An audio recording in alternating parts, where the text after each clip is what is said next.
Hi there, welcome to the Politics Podcast. Thank you for joining me for yet another episode. My name is Amanda Gallagher and I troll through X for you guys who are not on X, and I give you the juiciest, craziest, most relevant news for you, mainly in Ireland, but sometimes we touch on other countries. But if you have an interest in Ireland and in what's going on politically here, then this is the place to be, because I don't let you be kept in the dark with this podcast, and that was the reason I set it up. And if you're listening online, welcome, and if you're watching me on YouTube, well, thank you, and thank you for subscribing. So, two things we're going to touch on today. The first, I want to touch back on the presidential election, which is ongoing. It's 10 days until we all go to place our votes on that ballot paper. So I've said before that I'm going to spoil mine. Now, it has become so much more farcical. If you are not in Ireland, you really should go onto Google and type in the Irish presidential election, because it's absolutely crazy what's going on. And on my last episode, we had 3 candidates, and the Fianna Fáil one has since dropped out, Jim Gavin, because there was some issue with rent and a tenant that he owed money to that he ignored. So he had to drop out with the pressure, and we're left with 2. We're left with the 2 ladies, Heather Humphreys and Catherine Connolly. And I spoke about Heather Humphreys before to you guys, but tonight I'm going to talk about Catherine Connolly. So Catherine Connolly, at the launch of her presidential campaign, had a big spiel about free speech and about answering questions and blah, blah, blah, blah. The other night then, fast forward 2 weeks, the other night at NUIG, which is the University of Galway, Catherine's hometown now in Galway, she was there with a load of students answering questions as the presidential candidate. Elijah Burke then stands up, who is a brother of Enoch Burke, and I'm sure you would have heard his name by now, but Enoch Burke has done jail time, and it all started with a row over transgender ideology. So his baby brother Elijah apparently goes to NUIG, and the other night he simply wanted to ask a simple question. And it turned into absolute mayhem. But the worst thing is he was asking the question to Catherine Connolly, who is going for the President of Ireland. And the way she acted was highly non-presidential and highly unprofessional, and actually very immature. She had an opportunity to teach the university students a little lesson about free speech. So I'm going to play you this video. Have a listen. It mixes in Elijah Burke's questioning with the video from her launch 2 weeks ago, where she talks about answering questions. Listen to this, guys. Our republic couldn't allow questions to be put, and those that put questions were demonised and ostracised. Are questions allowed, Catherine? These are pre-approved questions. Because you say you questions are allowed and you I will put the questions, but more importantly, I want to empower and enable you to realise the power that you have. Questions from a pre-approved list. Our republic couldn't allow questions to be put, and those that put questions were demonised and ostracised. There you have it. Demonised and ostracised, she says. When she lets that exact thing happen to Elijah Burke. And no matter where you stand on the whole gender ideology debate, or where you stand on your thoughts about Enoch Burke and the Burke family, this treatment of their baby brother, Elijah Burke, the other night was absolutely disgraceful. She had a chance there to show her presidential qualities, to say, calm down, everyone. This is a free speech institution, this university, and Ireland is a free speech country. And Elijah Burke is well entitled to ask me a question, as are the rest of you. But no, she sat there with a smirk on her face, in silence, staring at Elijah Burke, and she let the guards bring Elijah Burke out, walk him out of the auditorium. So that was absolutely disgraceful. Catherine Connolly, if you ever see this video, absolute non-presidential. And another reason why we must spoil our votes, because you are nothing for free speech. You are in no way for free speech. And it looks like you won't stand up for people whose ideology and whose opinions you don't fancy. And another person who's like you, who is a big fan of yours right now, is Mary Lou McDonald, the leader of Sinn Féin. I'm going to play you another video that I put up as a post, and it went viral, semi-viral. And it just goes to show the arrogance and the ignorance of these people that are putting their names forward now for president when they haven't stood with the ordinary Irish person. And this now I'm talking about on the issue of immigration. So I'm going to play you Mary Lou McDonald bigging up Catherine Connolly on a stairs, on a balcony in the flats in Dublin, in inner city Dublin. Here we go. I am delighted to have Catherine Connolly here with us in the heart of Dublin's North Inner City, in the heart of Dublin Central, the beating heart of the capital city. I am so proud and delighted to not alone endorse Catherine in this presidential election campaign, but to say that I believe she is a standard bearer for communities like this here in Dublin and beyond, a woman with a real sense of life and the struggles and the joys and the opportunities, the triumphs and the challenges that families and community face. And I just know, if given the chance, that she will lead from the front and do Ireland proud. So, Fáilte Ansa, Catherine, I'm so pleased that you're here, and we know that you are the strongest, most independent-minded and fair-minded person that we could hope for to lead our nation in the Áras over the next 7 years. And of course, I'm a United Irelander, and I am glad that you're a fellow United Irelander, and we want the best for our country. So bring on the 24th of October. Everybody come out and vote for this incredible woman, Catherine Connolly. Caramíl mágad agus caramíl mágad an Iarden Log agus by mé reis mar uachtarán agus by mé reis an seo mar uachtarán. Ínta, caramíl mágad. There you go, two ladies who never stood with the communities of the inner city, Dublin, or with any of the communities outside Dublin either. We had ladies in Santry, elderly ladies in their 70s last year, protesting or just sitting in front of a warehouse, I believe. A warehouse that they wanted to make into an IPAS centre, i.e. put in hundreds of IPAS applicants, mainly men, we were told at the time. And the ladies of Santry were very, very worried, and they said that they go on walks there in the evening, they're retired, and then that would all be over for them. And they were in tears. We didn't see Catherine Connolly or Mary Lou McDonald come to those ladies' assistance. We didn't see any speeches in the Dáil for those ladies. East Wall, Mary Lou's own patch, I've told you before, East Wall, Mary Lou was not seen at all when they looked for help and questions over IPAS centres and immigration causing chaos in communities. So these ladies, I don't know who their advisors are, but it's ridiculous. They are not standard bearers for anyone, any local communities who need help, maybe on other issues, but on the issue of mass immigration, they are silent and they're not there for the ordinary person, and they haven't stood up. That's either Mary Lou McDonald or Catherine Connolly, and that is why I am still spoiling my vote. I've heard the debates, I've heard all the commentary. I am still going ahead to spoil my vote because the whole thing has turned into the biggest joke ever. It's just a joke, and that's what I'm doing. I'm not telling you guys to spoil your vote, but that is what I'm doing. Now, to get on to another joke of sorts, I'm going to play for you Minister Patrick O'Donovan, who is the Minister for Sports, Tourism and Media, I believe, and this concerns media. This is Ben Scallon, an excellent journalist from Gript Media, who asks the minister a question the other day at the budget unveiling, which was another farce anyway.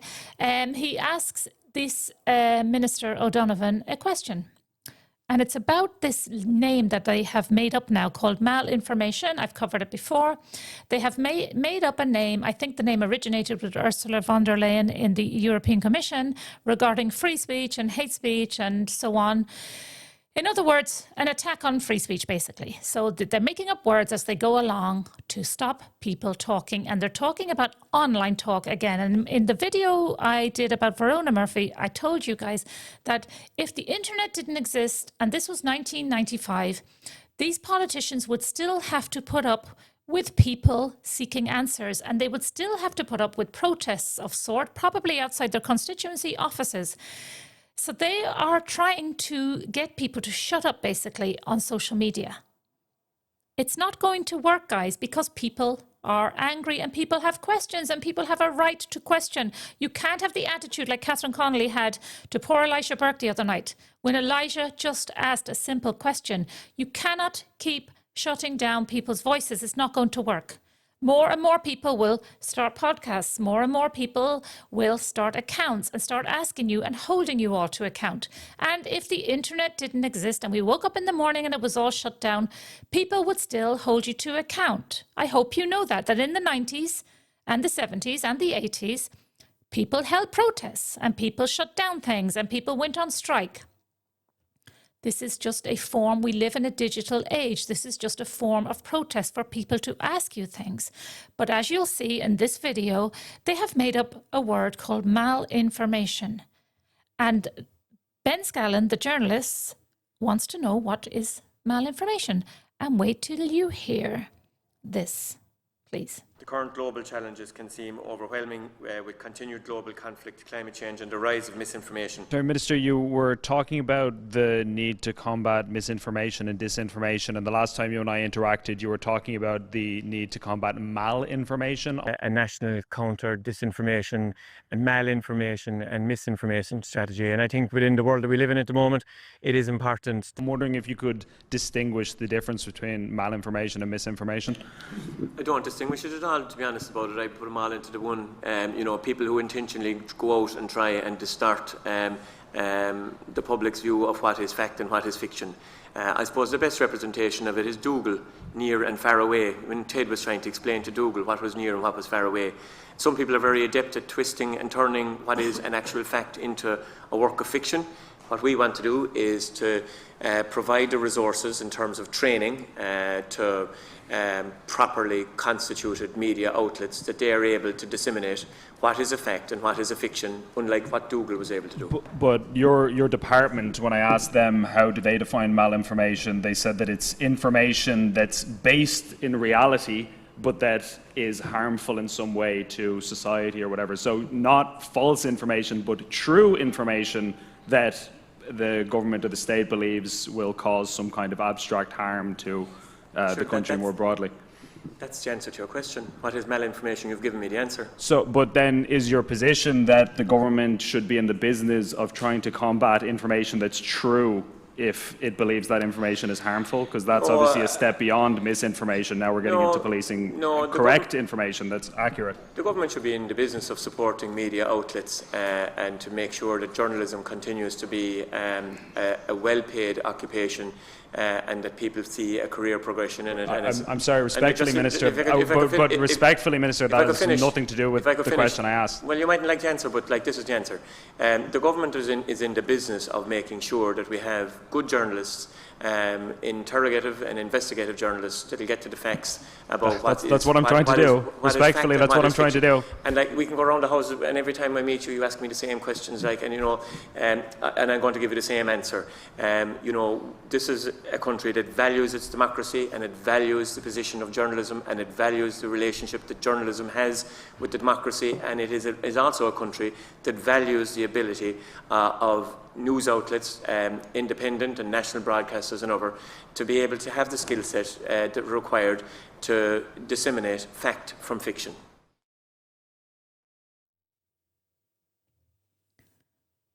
Okay. Absolute arrogance. The arrogance of this minister and the condescending tone to the journalist, who is a fantastic journalist, by the way, Ben Scallon, a fantastic journalist. But do you see what they weren't happy with the terms disinformation and misinformation?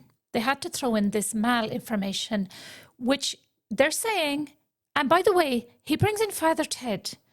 Father Ted, which is a comedy show if you don't know. I suggest you look it up if you don't know about it. A minister, a government minister, speaking about a subject that's so serious, about free speech and about truth and about what ordinary Irish people are entitled to know about what's going on, he brings in a reference to Father Ted, which is a comedy show. This is what we're dealing with now. And the malinformation, there's no other way of looking at this than they're either laughing at us behind the curtain, or they really are this, I would say, idiotic. They are saying that malinformation is a term that is true information, so it's true, but that it would be harmful if people knew about it. That's what I'm picking up. That is absolutely outrageous. And to use Father Ted as a reference and to think that we can take that seriously is outrageous. Outrageous. And that's what we're dealing with. And the arrogance of it all, I came across then, one can only presume that this is what they mean when they say an example of this in journalism, of this malinformation that is true information that we are not allowed to hear the facts about. An asylum seeker is in police guard custody now, in police custody here in Ireland. In his 20s he is, and he has threatened to do a mass shooting in Ireland. And this individual has had terrorism charges in the UK. He threatened to use bioweapons in the UK, and he's here seeking asylum. And apparently he's going to remain in custody, as far as I read, because his asylum claim is coming up soon. They're going to make a claim on his asylum application, and he won't be named. The media will not name this man or not tell us where he is in the country because of a legislation, international protection legislation that was brought in 2015. But I can only assume that this is the type of malinformation that Minister O'Donovan is talking about, that ordinary communities are not allowed to know who is around. And one TD said regarding that case of this terrorist guy who threatened a mass shooting. Can you imagine you wake up one morning on RT News and we hear that? Can you imagine? I mean, it's not beyond the realms of possibility. We've already had children stabbed at a school. Alzheimer's patients raped in their nursing home. Gay men beheaded. Ireland has had all this in the very recent past. Ashling Murphy. So can you imagine waking up and hearing that news about a mass shooting? Well, that is, the Gardaí have him, thank God. He's in his 20s.